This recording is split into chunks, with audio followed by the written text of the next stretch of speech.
ఆదిలాబాద్ ఆదివాసుల కొంగు బంగారం కేసలపూర్ జాతరకు ముహూర్తం ఫిక్స్ అయింది. పూర్తిగా ఇప్పటికే అధికారులు ఏర్పాట్లు చేస్తున్న పరిస్థితి మనకు తెలిసింది. అయితే ఇటు నేరుగా జిల్లా ఇన్ఛార్జి మంత్రి సీతక్క కూడా నేరుగా చేరుకున్నారు. సీతక్క చేరుకున్న అనంతరం ఆ అధికారులతో సమీక్షా సమావేశం ఏర్పాటు చేశారు. కేసలాపూర్ జాతరకు సంబంధించి అందరినీ ఎవరికి అసౌకర్యం కలగకుండా అందరికీ అందుబాటులో ఉండే విధంగా సౌకర్యాలు చేయాలని చెబుతున్న పరిస్థితి కనబడుతుంది. అయితే ఒకసారి జాతరకు సంబంధించిన పూర్తి వివరాలు చూస్తే నేరుగా మెస్రం వంశస్థులు పవిత్ర గంగా జలానికి ఇప్పటికే బయలుదేరేసి నేరుగా నార్నూరు వెళ్తారు. నార్నూరు నుంచి ఇటు మళ్ళీ తలమడుగు వస్తారు. తలమడుగు దగ్గర పక్కనే ఉన్న గోదావరి నదీ తీరాన పవిత్ర గంగా జలాన్ని తీసుకొని మళ్ళీ కేసలాపూర్కు వెళ్ళడం అది పూర్తిగా మెస్రం వంశస్థుల ఆనవాయితీ. ఇదంతా ఒక ఎత్తు అయితే ప్రధానంగా అంతా కూడా కాలినడక ద్వారానే జరుగుతుంది.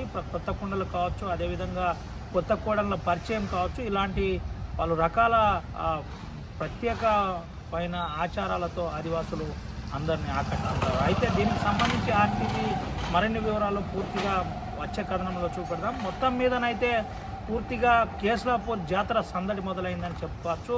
ఆ కొంగు బంగారమైన నాగోబా దేవతకు సంబంధించిన దర్బార్ కావచ్చు, అదేవిధంగా జాతరకు అంకురార్పణ జరిగింది. పూర్తిగా ఇప్పటికే అన్ని ఏర్పాట్లు చేస్తున్నారని చెప్పుకోవచ్చు. సుమంత రవినాయక్, ఆర్టీవీ, ఆదిలాబాద్.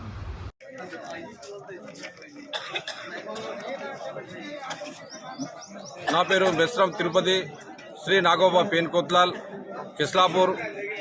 మేము నెలవంక కటోడా ప్రధాన అందరం పటేళ్లు అందరం మేము కలిసి నెలవంక దర్శనం చేసి 13వ తారీఖున 14వ తారీఖు మా రథయాత్రం.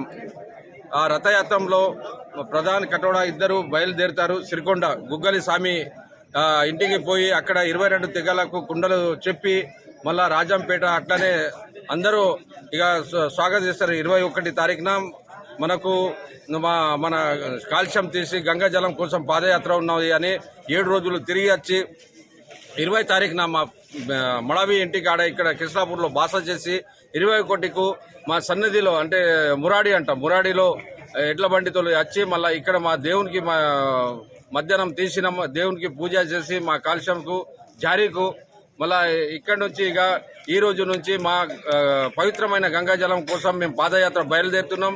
ఈ రోజు ఇక్కడి నుంచి ఇంద్రవెల్లి మండలం కిస్లాగూడలో బాస చేసి మరి 22కు నా గుంజాల గ్రామం నార్నూర్ మండలంకి అక్కడ బాస చేస్తాం. ఇట్లనే తిరిగి 7 బాసలు చేసుకుంటా 8వ రోజు 28 తారీఖు మేము అక్కడ పవిత్రమైన గంగాజలం పూజ చేసి నైవేద్యం పెట్టి గోదావరిలో హస్తనమడుగు కలమడుగు దగ్గర హస్తనమడుగులో పూజలు చేసి అక్కడి నుంచి తిరిగి ప్రయాణంలో 29 తారీఖున ఉట్నూరు వచ్చి బాస చేసి అక్కడి నుంచి మళ్ళీ 30 తారీఖున దొడదలో బాస చేసి అక్కడి నుంచి మేము మళ్ళీ 4వ తారీఖున అక్కడి నుంచి పాదయాత్రలో వెళ్ళి అక్కడి నుంచి ఇంద్రాదేవి దగ్గర వచ్చి పూజలు చేసి అక్కడే మళ్ళీ సాయంత్రం అక్కడి నుంచి మర్రి చెట్టు కాడ కృష్ణాపూర్ చేరుకొని ఇక్కడ మా కార్యక్రమాలు బాజా భజంత్రులు సన్నాయిలతో మళ్ళీ మా పార్టీలకు మేము స్వాగతం ఇచ్చి మా ప్రధాన వాళ్ళు దంతకథ చెప్తారు. ఆ దంతకథ వినకుండానే మేము ఇక్కడ మళ్ళీ మా పెద్దోళ్ళకు కర్మకాండ ఉంటుంది. కర్మకాండ తర్వాత మళ్ళీ